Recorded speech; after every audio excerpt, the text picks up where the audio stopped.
Para começar a falar de estereótipo de classe social, precisamos entender o que é estereótipo.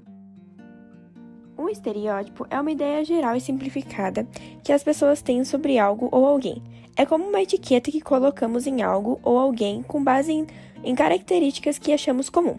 Por exemplo, quando pensamos em alguém que mora em determinado lugar ou tem certa profissão, automaticamente associamos com certos traços de personalidade ou comportamento a essa pessoa. Eu acho que a desigualdade ela é fruto, né, do poder, né? Quem tem mais quer sempre mais, né? Então, e não vê o seu irmão que às vezes não tem nada, né? Então é essa que é a desigualdade do mundo, eu acho, ultimamente, né? E as pessoas às vezes não têm essa consciência. Vê um pobre na rua, para ele é normal, mas não sabe o que aquela pessoa está passando, fome, frio, né? Não tem onde morar. Eu já passei, quando eu era mais jovem, a minha família foi uma família de classe baixa, né? Pobre baixa. E a gente passava dificuldade, a gente tinha só o que comer, não tinha muita coisa, assim. Depois que eu e minha irmã começamos a trabalhar em casa, né, ajudar meu pai, daí a gente conseguiu mais coisas, né? Então, a gente conseguiu melhorar de vida. Existe sim o preconceito. A gente sabe que se duas pessoas, né, uma bem, né, de classe alta e uma de classe mais baixa estiverem no lugar, as pessoas vão olhar de formas diferentes. Com certeza, porque uma vai estar bem vestida, bem arrumada, talvez tenha mais estudo, e a outra vai ser mais simples. Com certeza as pessoas vão ter preconceito. Agora, quando falamos de estereótipo de classe social, estamos nos referindo a essas ideias pré-concebidas sobre as diferentes camadas da sociedade. É como se cada classe social tivesse um rótulo fixo, com características e comportamentos que as pessoas assumem ser verdadeiros. Mas, na verdade, são apenas generalizações simplistas. Para entendermos melhor o estereótipo de classe social, é importante primeiro compreender o que é classe social e como ela surgiu ao longo da história. Desde os primeiros primórdios da humanidade, já podemos observar vestígios de divisões sociais. Um dos modelos mais antigos e semelhantes ao que conhecemos hoje surgiu na Idade Média, durante o período do feudalismo. Nessa época, a sociedade era organizada de forma hierárquica, dividida principalmente em 4 estamentos ou estados: o rei, a nobreza, o clero e os servos.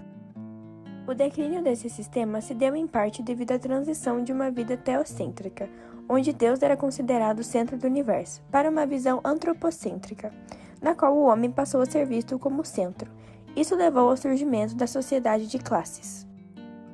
No Brasil contemporâneo, o Instituto Brasileiro de Geografia e Estatística, IBGE, é responsável por fornecer informações estatísticas que orientam o governo na formulação de políticas públicas, incluindo uma definição de classe social, baseada na faixa salarial. Essa divisão é feita de acordo com a renda mensal das famílias, classificada de A a E, dependendo do número de salários mínimos.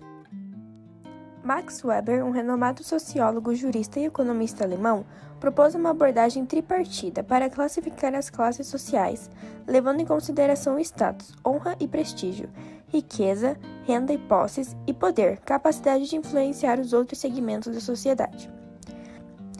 Adaptando esses conceitos para os dias atuais, podemos pensar em raça, renda e posição como fatores que influenciam a percepção das classes sociais.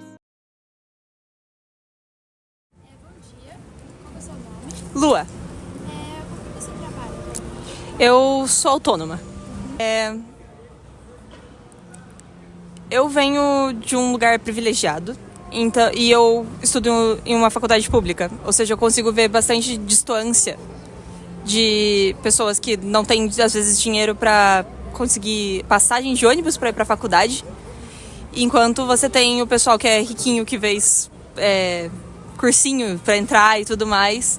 Então, assim, é uma bosta.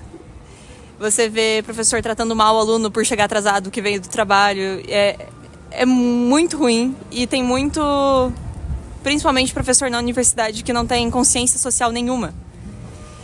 E isso faz com que muito estudante não consiga terminar sua faculdade por causa disso.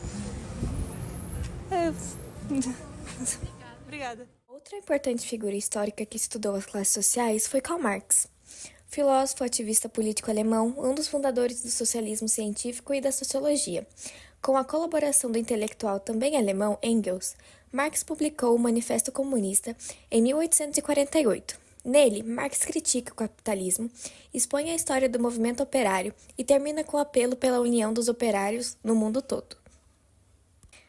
Uma das ideias apresentadas por Marx foi a luta de classes. Porém, antes de falarmos sobre ela, precisamos entender outra teoria marxista, a mais-valia.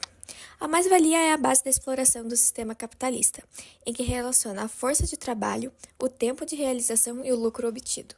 No entanto, o esforço cedido pelo operário não é revertido em valores monetários reais. Esse processo, segundo Marx, leva à alienação e à desvalorização dos trabalhadores. Em outros termos, a mais-valia significa a diferença entre o valor produzido pelo trabalho e o salário pago ao trabalhador. Ontem mesmo eu estava limpando uma loja aqui na frente e a moça me deu R$3 e disse que estava bem pago. Com isso em mente, para Marx, a sociedade capitalista é dividida em duas grandes classes sociais.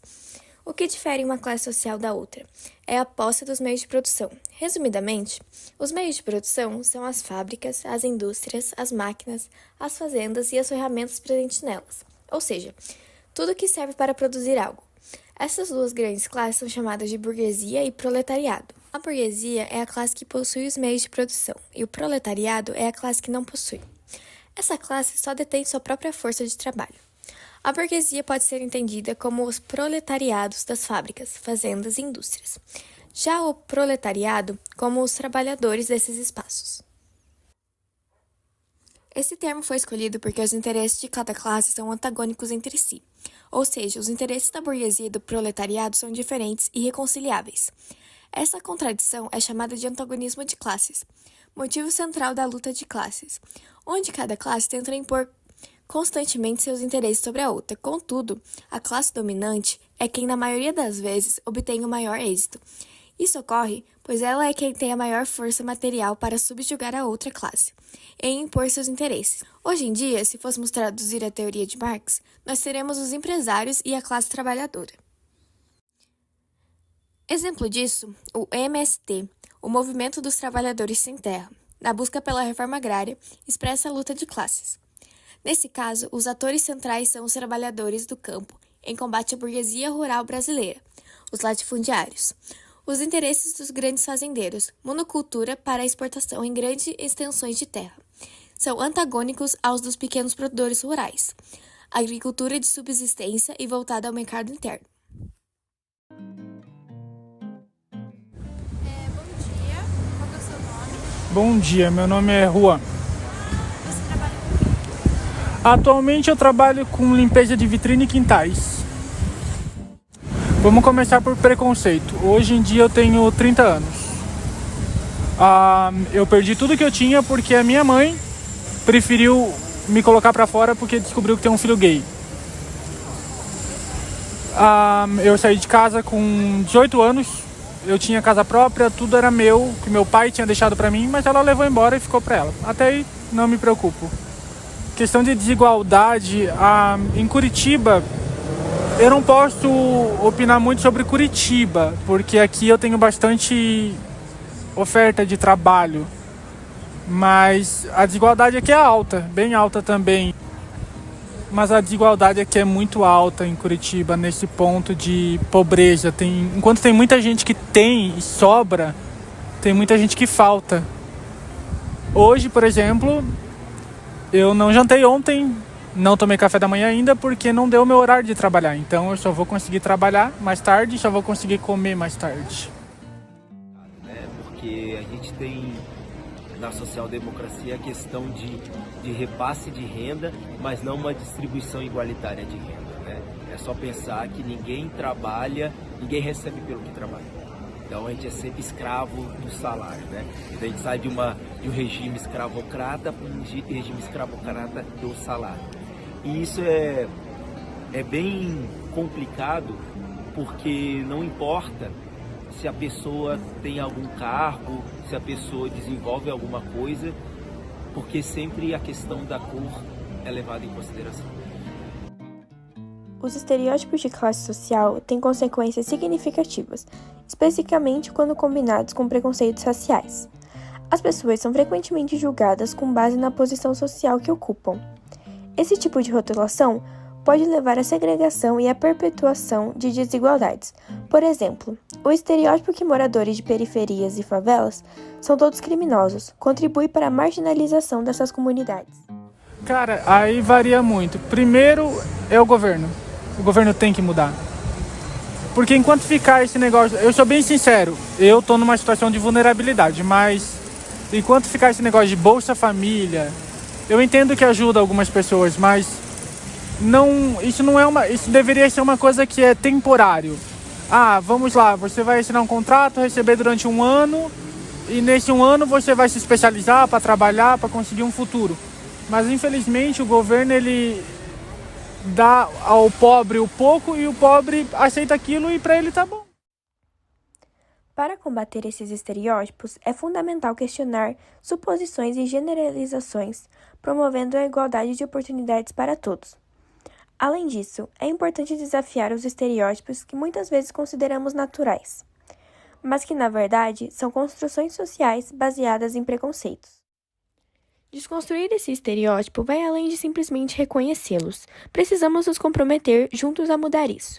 Isso significa questionar as nossas ideias preconcebidas, dar a todos oportunidades justas e desafiar as regras que perpetuam essas injustiças.